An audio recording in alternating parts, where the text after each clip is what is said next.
Hey tubers and pickers, it's Drew the California Picker. Welcome back to my channel, California Pickin'. And sorry I haven't done a video in a while, I've just been busy with some other stuff, but check out this little find today. This is not something you're going to come across very often, I tell you that much. It was found at a small thrift store in a plastic bin, and apparently it was full of rocks and rock samples and but within the rock samples and the kind of junky stuff, I found these items, and all these items that I found had little tags attached to them or in the bags, so I could read and find out what this was all about. So if you like history, if you like learning about history and stuff, and this is a lot to do with California, and there's a little Civil War in there. But stay tuned. If you like this stuff, stay tuned. If not, go check out one of my other almost 600 videos now. I'm sure there's something you like there. But it's probably going to be a little bit of a long video, probably around 15 to 20 minute long, I would imagine, because each one of these items are very interesting. So let's go to it. First off, as I said, this person was probably a rock collector. They call them rock hounds. But within this collection, there were some other items of historical nature, fragments, little relics, fossils, and so this was one of the items that I found. And I'm wearing plastic gloves today, just because some of these other items are delicate and of ancient origin, so you don't want to leave your oils from your hands on those items. This is not something historical or of nature that I could handle this with my hands. But anyway, this is a nice sample of an Alaskan garnet, still in its matrix. Isn't that incredible? You don't see them like that. And there it's poking through the back of the matrix. I'm sure if you shined a light through there, you would see red. But look at that. That's a big stone because it's very thick, probably ½ inch thick. So I'm not sure what garnets are semi-precious, but really nice, interesting sample from Alaska with a little tag right there. And next, a very interesting item, beautiful, from the workshop of the Yuma Territory Prison, Arizona, 1875 through 1909. And what I think this is a piece of some type of mica, because it's so thin, it's amazing. I'm not sure why this was made or who this was made by, but it said from the workshop of the Yuma Territory Prison. So why would a prisoner make this? But look at this, you guys. It's as thin as a credit card. And that's a piece of stone that hasn't broken or chipped or anything. And it was in this bag, in a Ziploc bag, with this very old documentation. Let me go to a little close-up of this because it's really beautiful. Look at that. We're on the Galaxy S tablet today. And you see all that white kind of calcification on there. Very older item from this prison, and with a very old tag, you can tell. Now these items were probably acquired turn of the century, just after the turn of the century, when it started becoming a hobby of people. So when these items were acquired, this wasn't illegal to do. But of course today we would not do this sort of thing. And I'll get to some specifics on that at the end of the video. But very interesting little item, that piece of mica. It's so thin you could almost see through it. Really incredible. Came with this tiny little piece of rope. So I just left it in the bag. Must mean something. Next we have this box of terracotta shards. and this is what came in the box. And it says, parts of bricks made by Indians who helped build the Royal Presidio of San Diego, the birthplace of California, in 1769 through 1835, taken from the ruins being excavated after a recent discovery, Old Town San Diego. So this happened to be acquired, you can tell by the look of the note, in more recent times, 1970. Now these are bricks, so this is not really part of the Presidio per se, but these are bricks maybe around the area, etc. So, and then it came with this nice old newspaper clipping talking about how California missions were founded. And down here at the end it says, on July 16th, 1769, Father Serra founded the mission at San Diego, at Old Town San Diego. It was originally called by the natives Cosoy.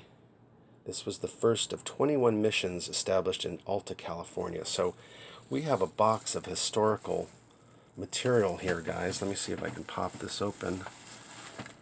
Hard to do with one hand, but these are bricks. This one's rounded, so I don't know what that means. Maybe this was a part of a drain system. I don't know. Or maybe this topped, or this is maybe a roof tile, possibly. I don't know. But this says bricks, so these were taken from the ground. Real interesting. But all that was in there when I got it, and that's the reason why I bought it. There was a lot of stuff I didn't buy because it didn't have notes. So let's put that off to the side. Next we have an interesting little sealed container, adobe from Puerco Indian ruins circa 1300 in petrified forest, petrified wood chips, and flowers. So, and these are the prices close to what I paid, $1 for that. So interesting person, just a very fascinated person with this history. Just put this in a little container. Really interesting to find that.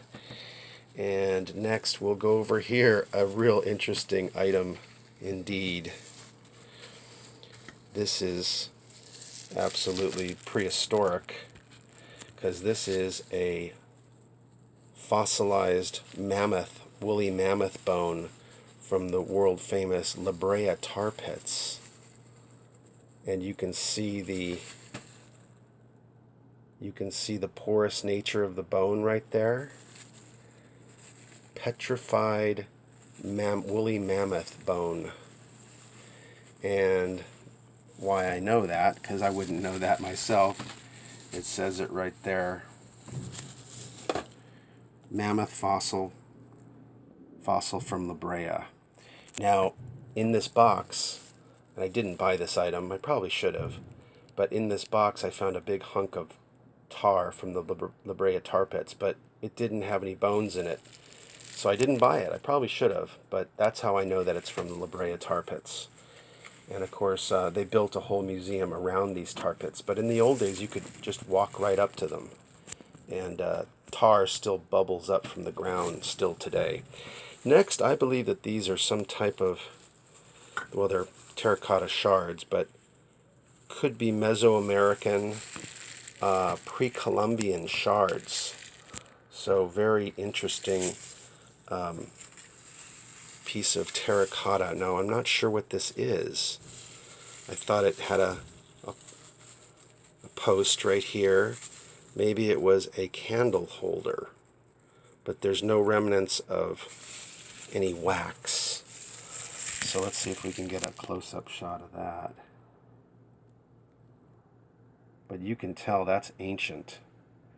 And this is probably somewhere, I'm just guessing, but this is over 500, 600, 700 years old.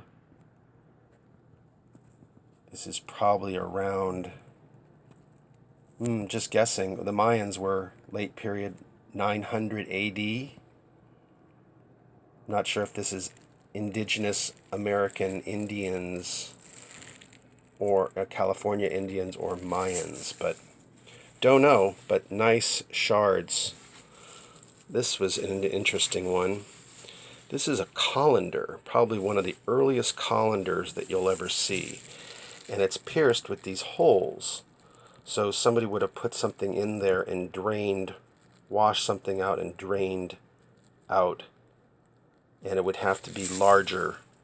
Maybe they washed items in here, fruit or something, I don't know. But the holes, whatever the item is that was in the bowl, needed to be bigger than those holes so they wouldn't flow out of there. But that was to let the water out. But incredible history behind this object. This is probably, as I said, over 500 years old. Just by the patina on it, and could be a lot older than that, but don't exactly know. And I have a collection of pre-Columbian, Mayan, and Aztec sculptures, which someday I'll show you. But so I do know a little bit about that, and I can recognize that. Next, an interesting item, and hopefully our buddy Alabama Dusty on YouTube can tell us maybe a little bit about this. Jonathan Davis, Quincy, Alabama, 1820 home. Jonathan Davis house. And it was built by this person's great-great-great-grandfather, it says right there. And what these are spikes. Steel spikes. Big horse nails, almost. And that's what they used to build houses with, I guess, in the old days. They're forged, hand-forged nails from this very historic house in Alabama. So maybe our buddy, or maybe my buddies on the Collector's Catacomb can tell me about this little find. Maybe they can check out the Jonathan Davis house. Next, I'm sure they're going to be interested in this one on the Collector's Catacomb. This is a bag full of rocks, or, well, not rocks, but part of the structure of the old Taylor house destroyed at the beginning of the siege of the Civil War. Thereafter, it served as a, what does that say, convenient reference point for both armies. Along the ridge, a concentration of more than 200 pieces of artillery firing during the Battle of Crater, Civil War, Petersburg, and that is Virginia. So very famous battle at Petersburg, and there's that little note in there, and what I did was blow it up so you could read it better. But these are the remains from the Taylor house, one of the first houses destroyed in the Civil War. Pretty incredible, guys. I went online, I looked at the pictures from the Taylor house. There's a foundation and a chimney, a stone chimney still standing. So this came from that building. Really historic. Don't even know what that's worth or about. The next item and final item of this lot is really an amazing thing, and I just don't know exactly what it is. Maybe you guys can help me out. But I thought it might be a pipe stem, because it has a small hole back here, and it's pitched up right there, and it could be a pipe stem. Looks like it's got some soot on the inside of it, but I don't know. Maybe it's a spoon or a scoop. Maybe that's a spoon, but that is absolutely ancient. It's made out of terracotta. And I just thought that was incredible to find in this box, That is absolutely ancient also. That's probably got to be more, also like over 500 years old. Possibly older than that, I would say, from the patina on that. Let's see if we can get a close-up of that with the red paint still intact. Wow. That's pretty incredible to find in this box. So now let's get to this question. when I brought these home, I was excited to find all this stuff, and when I brought this home, I started to think more about it. And who knows? I think that maybe I might donate some of these items back to the places that they came from. I don't know. I think that, especially this indigenous American Indian stuff probably needs to be in a better home and more recognized so other people can enjoy it. And by me just holding on to it is kind of selfish. So I might just go ahead and donate these items back to where they came from. Just don't know. We'll just have to see how it goes. But I just thought it was interesting to show to you guys. And like I said, I sort of had a second thought because I could return this back to San Juan Capistrano, one of the first missions here, and they could display it at their mission. So who knows? This item, obviously, I'm not going to return because this is just a piece of mineral. But that's me, Drew the California Picker. I hope you liked it. Sorry about the long video, but I thought it was very interesting, and I hope you did too. So please hit like, subscribe, leave your comments, of course. Come on back to California Pickin'. Cheers now.